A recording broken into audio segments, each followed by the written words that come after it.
How's it going, and welcome to today's video. Just gonna be a real quick one. I've had a power steering leak for a while now in this truck. This is a 2001 Ram 3500 with the Hydroboost system because it is the diesel. So located behind me is this right here is your Hydroboost, and then basically the way it works is it runs off of power steering fluid. So you have high pressure lines and a low pressure line and a return line. Return line is right here. This one's a pressure line and this one's a pressure. I don't know which. I haven't looked into this that much yet. But as you can see, mine is separated right now. That's because I'm having a leak. So looking down here, symptoms that I noticed, there's a bunch of grease and everything going on here. And on the inner fender well, I don't know if you can tell, but yeah, you can see it, all that grease back in there.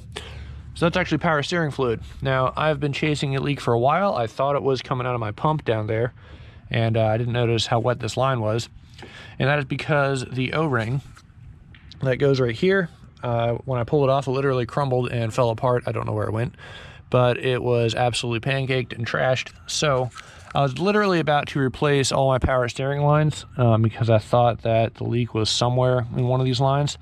And it turns out when I was looking at them, they don't sell the hard lines. I guess that's either custom bend or you have to buy them somewhere else. I can't find these things anywhere.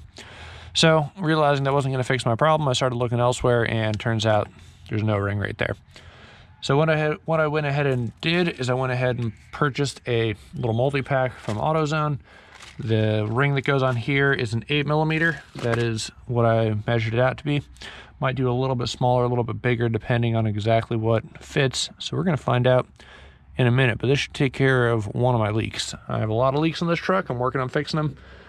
I just finished doing up the oil cooler gasket on the other side, but that's another video. Waiting on some coolant to show up before I can quite totally finish off that job. So let's go ahead and finish this one. So to get this apart to where I have it here, basically looks just like this one. You're gonna need a flare nut wrench set. I tried a regular wrench and I actually almost damaged one of this. You can see it's kind of rounded out right there because it's on too tight. So I found the sizes. This is a 22, got a set from Harbor Freight. And of course that one's bigger. That's hilarious. So this one is a 22. That one must be some other bigger size. I did not realize that. Got a set from Harbor Freight. They didn't have the other size I need, and that's what goes on this one, and that's an 18mm. So the best way I found to get these on here is once you have them on, put them face to face.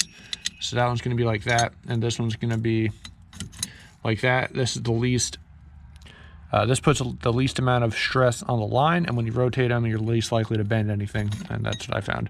I only know this because I started them too far apart, and I started trying to tweak these lines a little bit, and I was like, that's not good.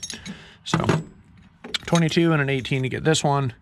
This other one's bigger, obviously. It does not fit. So I don't know, something else for there. Maybe a regular nut would work. I don't know. But let's see what size this one is.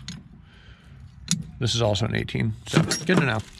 But yep, so let's go ahead and pop on these O-rings. This is my O-ring set. I'm gonna throw it on and see which one fits. Okay, just popped on the O-ring, as you can see. Try the 8mm, it fit, but it was a little loose. So I went ahead and popped on a 7mm. That seems to be just the right amount of snug. So I'm gonna go with a 7mm as the size. It's not the end of my Hydroboost leaks. You can tell it's damp back in there, so I definitely have to pull out the rest of this assembly at some point, replace some other gaskets, but for right now, this should take care of the one that's actively leaking. So let's go ahead and pop this back together and call it a day. Once she's back together, pretty easy. I'm gonna go ahead and clean that up in a little bit, and once I get everything else back together, we'll find out if it still leaks.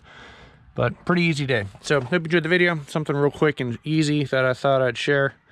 And once again, this is my 2001 Ram 3500. We are in the process of doing a budget restoration on it. So the rest of the truck looks like. So take it easy. Feel free to subscribe if you want to see more, and enjoy this truck. Thank you.